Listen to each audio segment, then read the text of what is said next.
पिंपळगाव व चांदवड टोल वसुली तात्काळ बंद करा. माजी आमदार अनिल कदम यांचा राष्ट्रीय महामार्ग प्राधिकरणाला इशारा.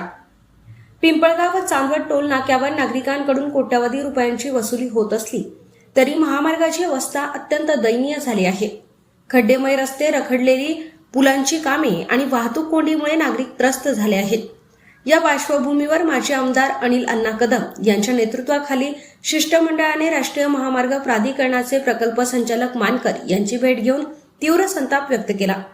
अनिल कदम यांनी टोल घेतला जात असताना सुरक्षित रस्ते का दिले जात नाहीत असा जाब विचारत पिंपळगाव व चांदवड टोल नाके तातडीने बंद करण्याची मागणी केली.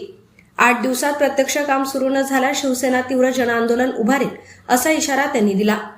दरम्यान 15 ऑगस्ट नंतर टोल नाक्यावर शिवसेना स्टाईलने तोडफोड आंदोलन करण्याचा इशारा शिवसेना तालुका प्रमुख खंडू बोडके पाटील यांनी दिला आहे.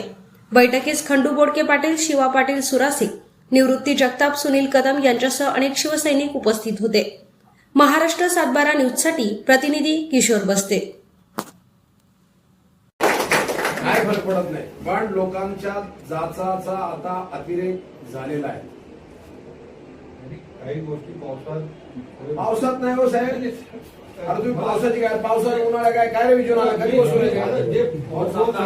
काय चेअरमन त्यासाठी मी पावसामध्ये जे करता येईल